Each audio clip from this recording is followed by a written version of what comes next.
बिस्मिल्लाहिर्रहमानिर्रहीम। दज्जाल कौन है, कहाँ है और कब निकलेगा? दज्जाल का कैद से निकलना भी क़यामत से पहले की 10 बड़ी निशानियों में से एक है। यह अपने साथ बहुत बड़े फितने व शुबहात लेकर आएगा।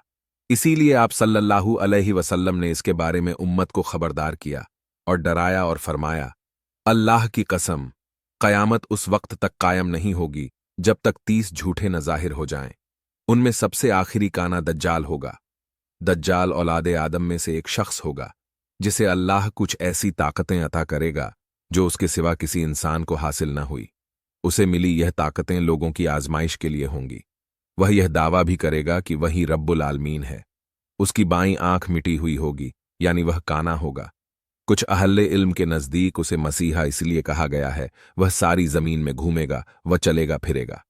दज्जाल का मतलब फरेब है।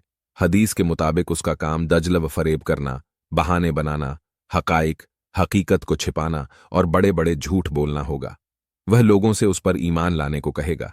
इसीलिए नबी सल्लल्लाहु अलैहि वसल्लम ने उसकी पहचान बताते हुए फरमाया, दज्जाल काना है और तुम्हारा रब काना नहीं है।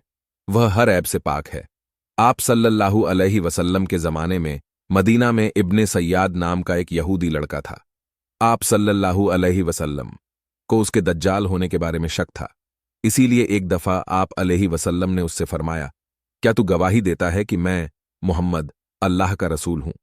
वह आपकी तरफ देखकर बोला, मैं गवाही देता हूं कि आप उम्मीन यानी अनपढ़ लोगों की तरफ रसूल बनाकर भेजे गए हैं। फिर उसने कहा कि क्या आप गवाही देते हैं कि मैं अल्लाह का रसूल हूं? आप सल्लल्लाहु अलैहि वसल्लम ने उसकी रिसालत का इनकार किया और फरमाया, मैं अल्लाह पर और उसके रसूलों पर ईमान लाता हूं। फिर आपने इब्ने सय्याद से पूछा कि तुझे क्या नजर आता है? उसने बताया कि मेरे पास सच्चा और झूठा आता है। तब आप सल्लल्लाहु अलैहि वसल्लम ने उससे फरमाया, मैंने तेरे लिए दिल में एक चीज छिपा रखी है। आप सल्लल्लाहु अलैहि वसल्लम ने फरमाया, फटकार है तुझ पर, तू अपनी हैसियत से आगे न बढ़ सकेगा। हजरत उमर रजी अल्लाह ताला ने अर्ज किया कि मुझे इजाजत दी जाए कि मैं इसकी गर्दन उड़ा दूं। आप सल्लल्लाहु अलैहि वसल्लम ने फरमाया, इसे छोड़ दो। अगर यही दज्जाल है तो तुम इसे नहीं मार सकोगे, और अगर यह दज्जाल नहीं है तो इसे कत्ल करने से कोई फायदा नहीं है।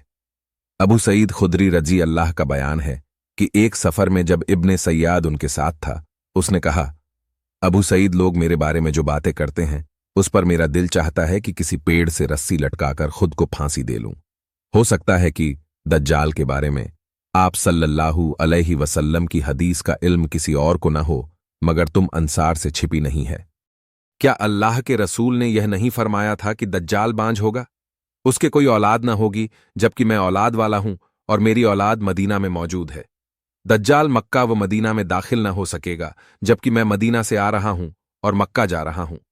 अब्बू सईद रजी अल्लाह कहते हैं कि मैं उसे माजुर मानने ही वाला था कि वह फिर बोला, अल्लाह की कसम, मैं अच्छी तरह जानता हूं कि दज्जाल कहां पैदा हुआ और इस वक्त वह कहां है, यानी दज्जाल पैदा हो चुका है।